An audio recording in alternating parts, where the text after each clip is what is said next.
Ooh, a new Jubilee video. Let's see what they got going on today. Today we brought together 6 people. One of them's a serial killer and 5 are the next victims. Can you figure out who the odd man out is? Let's see. Today we brought together 5 people who prefer oat milk in their lattes and 5 people who would kill oat milk drinkers. Oh! Welcome back to 10 people who love petting puppies versus 1 nuke. Okay, let's try one more. Today we brought together 1 overqualified, well-read ethnic minority versus 20 of 4chan's finest, most bigoted individuals you'll ever meet. And we're gonna find out who gets owned. Perfect. Hey guys, what's up? It's Imurgency and welcome back to my channel. In all seriousness, we need to have a serious conversation about Jubilee because it's actually getting not only scary, but also pretty harmful. And I think at this point, Jubilee has made one too many questionable videos at best and just flat out dangerous at worst. If for whatever reason you're unfamiliar with what Jubilee is, they are a former nonprofit company turned media production company that initially set out to tell stories about connection, have hard conversations, and essentially lead with empathy. But what it's turned into now is essentially the landing spot for all the worst people that you know and wish you didn't to come together to maximize their joint bigotry for viral clips online. And one of the main reasons why I'm even talking about this and why this has become more of a viral discussion has to do with one of the recent videos called One Progressive versus 20 Conservatives, where the one progressive that they brought on was a brown journalist and writer who, despite being a naturalized American citizen, was told repeatedly to go back to his country, among other problematic far-right and even fascist rhetoric. So yeah, we needed to talk about it. This video we're talking about Jubilee, the whole niche of common ground content, and whether or not it's okay to be platforming or debating problematic or just generally bigoted people or ideologies for the sake of content and virality in lieu of everything that's been going on in this country and the rest of the world. And to really get started, I think we do need to take a look at Jubilee themselves, or at least the history of Jubilee. Because like I alluded to, we have not always been here. Jubilee wasn't always like this. Taking a little scroll down the Jubilee footprint, Jubilee, formerly known as Jubilee Project, according to founder Jason Lee, was a nonprofit that set out to create viral digital content for nonprofits and causes. It was initially a place for short films and short human interest stories about connection, hard conversations, and raising awareness for things like charities. A lot of their early viral videos include things like divorced couple shares each side of their love story, or people read the most hurtful words strangers have ever received. Generally emotionally pulling seemingly innocuous videos about connection and the human experience, versus now where there's content like who's the secret Satanist and should the US deport its citizens. Like, there's definitely been a content shift here, and I for one am never going to hate on someone making a content pivot and doing what works, because at the end of the day, content creation is a job, but I do have to draw the line when that content becomes dangerous and exceedingly problematic. Like where we are now, where essentially rage bait is being repackaged and disguised as conversation or connecting, when in reality what's happening in these videos is nothing of the sort. In 2017, the Jubilee Project became Jubilee Media, and it stopped being a nonprofit, but they kept the YouTube channel. And in an interview with Taylor Lorenz, shout out Taylor, the founder Jason says that the shift came about during the 2016 presidential election to become a media company, instead to create content. I mean, the space to talk to each other on each side of the political spectrum. Their tagline at the time was the Disney of empathy, which is interesting considering where we're at now. And the founder themselves said that they wanted that to be their brand and to be the hub of all things empathy. And at that time, Middle Ground was one of their most popular shows, getting people from different sides to debate or a claim or an ideology. So think things like Christians versus atheists or Republicans versus Democrats. Things like that, where the two groups would ultimately have to try and find some middle ground, some understanding, so that they can come to understand each other better, or at least take something new away that they didn't walk in already knowing or feeling or understanding. And I think at first we really saw some of that because we had not really seen something like that before. And around that time was when we really started to see this increased polarization of ideologies, of politics, of whatever. And it seemed like people really weren't talking to each other. So having this medium where two opposing sides that normally would not discuss or talk to each other in a civil manner come together and seemingly do something of that sort was amazing. And while for some it's debatable over whether or not that purpose was actually achieved or not, at the very least we got amazing sound bites and amazing moments like this. You know, most people commit suicide are men. Most people who work in dangerous workplaces are men. Most people who fight in war are men. And who set that system up? They're also known for other series like The Odd One Out, and the one that we're going to talk about more extensively in this video, Surrounded. They even have disclaimers in some of their videos where they directly say like, yeah, this is a social experiment. And actually, let me read directly from the disclaimer. Middle Ground is a social experiment that brings humans with opposing beliefs together. These discussions may contain viewpoints that are the result of misinformation. Remember to seek out experts and be critical of your own biases while forming an opinion. Please seek the humanity in each participant, and as always, we encourage empathy. And I think that it's great and good on them that they have these disclaimers in front of their videos before anything that comes after, and that they also have, at least for the more recent video that I'm going to be talking about like the progressive versus the 20 conservatives, like live fact checking to help fact check some of the misinformation. But when the people that you're platforming in the social experiment are laundering far-right fascist rhetoric, and those are the viral clips that are getting sent out without any disclaimer or without any fact checking in the clips, I don't know exactly how much that's doing. And this isn't the case for just Jubilee, like it's for the entire niche, the entire content vertical. And as time has gone on, Jubilee and other similar channels have began to become more and more extreme in terms of the people that they bring on and the conversations had, where it seems like it's no longer solely about building empathy and having conversations, and it's more so to do with who can cause the most amount of drama and say the most outlandish thing to clip farm and go viral. Like in the hour and 40-minute video of the 1 progressive versus 20 conservatives, the quiet part has never been said so loud, as the panel of 20 far-right conservatives consists of fascists, pro-yachts, white nationalists, and other far-right conservatives that are shaking in their boots because they have to defend their points. And on the Jubilee channel, this specific video's style or series is called Surrounded, which is basically their debate style show where they bring on one person on one end of the spectrum and 20 people on the other side of the spectrum. And as you'd expect from the setup and the nature of this style of discussion, it's very conducive to bad faith arguments, owned moments, and some of the most deliberate trolls and rage baiters you have ever seen in your life. And the 1 progressive in this case is none other than Mehdi Hasan, who in his own right is super qualified, who is a British-American progressive journalist, broadcaster, writer, and he often debates with Republicans on political news, and is a self-proclaimed person who loves arguing, to the point where he has a whole book on it all. And to bring someone like that, also a person of color, mind you, to debate people who were citing pro-Yahtzee theorists like Carl Schmitt, as well as literal dictators like Francisco Franco, it's clear that there was not going to be a good faith argument there at any point. And of course, throughout the discussion, Mehdi was told to leave the country. But listen to me. I am an immigrant. I'm speaking from personal experience. Get the hell out. I don't even like... I should get the hell out. Yes. Why? I don't want you here. Questioned his status as an American citizen, despite being a naturalized citizen, and was told that he would be one of the first ones to go. You're gonna have to go, bro. Nice talking to you.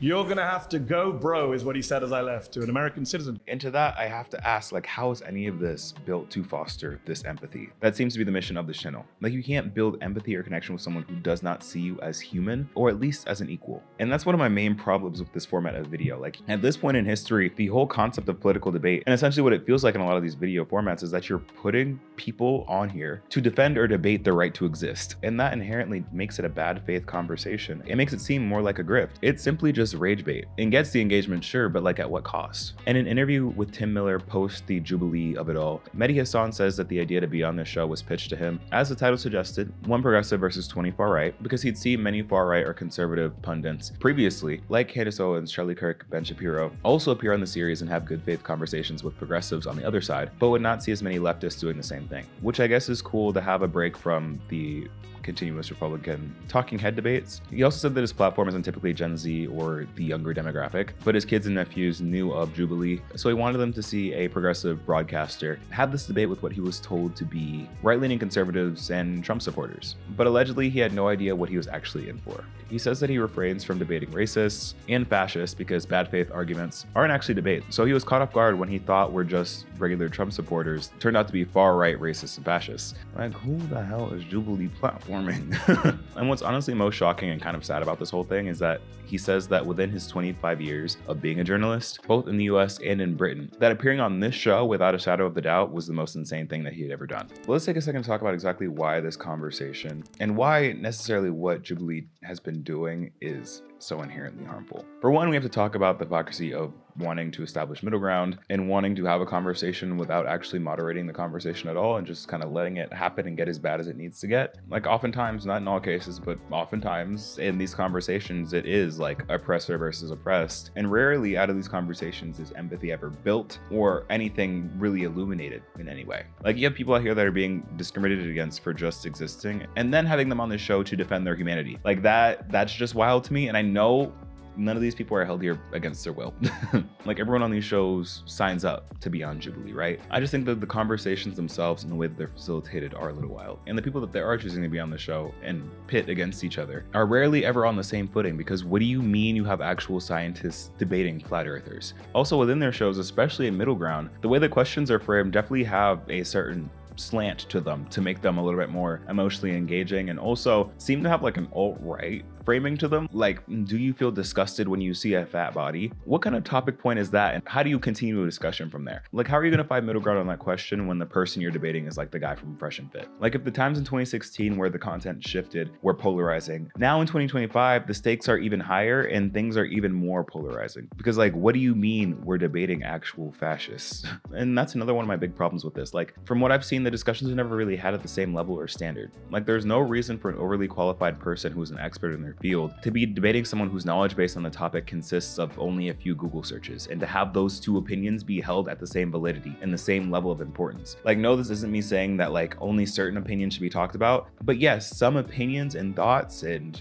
ideologies have more legitimacy than others. Okay, like, yes, it's okay that an expert in their field of 20 years knows more than you on a specific topic than you do that you just looked up yesterday. Like, what's happening here is a great depiction of where we are in the anti-intellectualism crisis that we're going through. Experts in their field are no longer listened to or thought to have the legitimacy that they have rightfully earned, or at least more so earned than like your average everyday person. And instead of believing that and taking that and debating it in an educational or nuanced way, we favor more emotionally charged or relatable thoughts and opinions that make you feel like what they're saying is right, despite there being no evidence to that. Like, just because you're saying something passionately, loudly, and with conviction does not make it true. Like, people, please. And going back to that interview, I mean, in the words of Hasan in this video, like, where does Jubilee find these people? Where do they find you? And what's crazy to me about this is that without a doubt, Jubilee is like vetting people, at least to some degree, to know who's going to be on the show. And according to Mehdi, like, they do interview the people to some degree. And yet somehow this well-known anti-Semitic, friends with Nick Fuentes Connor guy gets on the show. You know, the one who said he's proudly fascist and laughed about it. Why is he on the show, and why was he allowed to be on the show? Like, how are you going to build empathy, build community, and like find some kind of understanding when you have people like that? That if you're that far down the pipeline, you're not going to change your mind despite no matter what someone is going to tell you. What is the point of that? Because minds aren't being changed in the way that I think they want. And what's ultimately happening as a result of this is that we're just legitimizing things like fascism and other bigoted ideologies. Because by having these conversations and putting them on the table and debating them with a whole bunch of other issues and holding them to the same weight, we normalize those conversations and beliefs and ideologies where they're not as taboo, or they're not like things where like, oh no, let's stay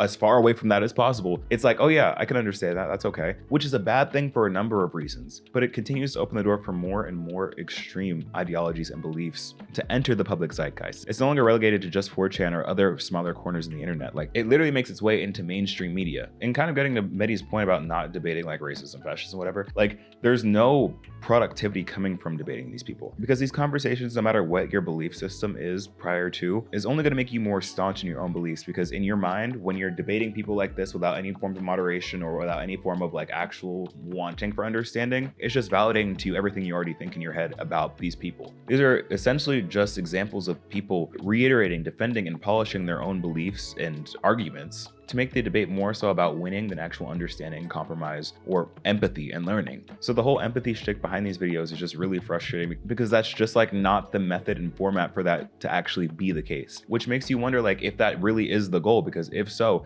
that's not happening.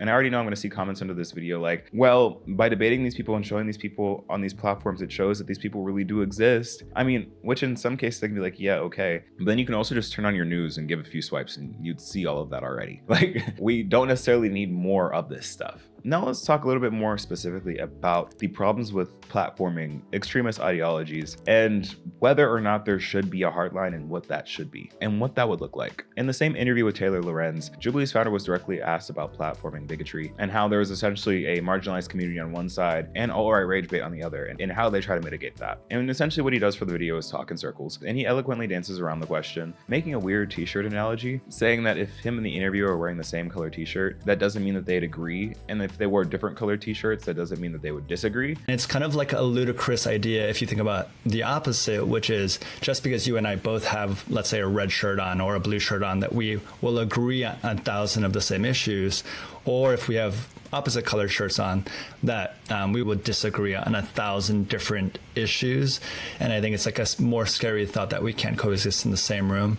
which I mean, identities and ideology are not quite the same as t-shirt colors. So not quite the point and a little reductive, but we'll continue. But he goes on to say that it's more dangerous if two people with different beliefs can't sit in the same room together, even if the conversation isn't productive, possibly admitting that the conversations are productive. And then continues to dance around some more of the heavy-hitting questions around platforming harmful ideologies and says a lot of nothing, which is apparent by a lot of the top comments under that video. And my thing is, like, I don't think that that's necessarily the case. Maybe that's the case like interpersonally, like face to face in like everyday people's lives. But for the sake of this show, for the sake of what they're doing, that's not really true, because you're casting people like Charlie Kirk, Candace Owens, Ben Shapiro, the list goes on and on. People with some of the most extreme and arguably worst takes, like genuinely people that have ideologies in line with Yahtzeeism. Like, you can't try and foster conversation or make connections or build empathy with people that have those sorts of beliefs. And I think that's okay to say. There are certain ideologies and are certain extremes that we should just not go to and not entertain or platform. Because again, you're not trying to find middle ground with that, because there is no middle ground to Yahtzeeism. There is no middle ground with extreme forms of hate. You can't negotiate with that. I think you can say I'm a fascist.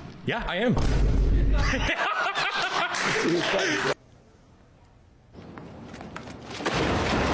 Which then could mean that the intention is not for actually finding empathy, not for finding some sort of middle ground. It is for the sake of clicks, engagement, and virality, which there is something to be said about that. Like in Mehdi's video, he was right to state that he doesn't debate with fascists. Like someone in that video tried to bring that up as like a sort of a gotcha as to why he dropped out of that specific debate. But like, he was right. Mehdi specifically is a professional debater. And to debate with fascists, to debate with ideology like that, again, is to legitimize them. By debating extreme topics like that, you're making them acceptable, which means that there is something credible, and you can't debate the humanity of a person. So where do you go from there? And it just really goes back to the whole like lack of good faith in these arguments and these discussions. Because maybe for some people, the intention behind coming on these shows is to actually debate and to change their perspective. But oftentimes, more often than not, I would argue, no one's going on there to try and change their stance. They're going on there to create a moment, to own a lib, and to ultimately promote and normalize their ideologies and ways of thinking, to make more people susceptible, to get more and more people okay and used to accepting these extreme ideas as common ones, or like things that like just the average everyday person is thinking. And you know,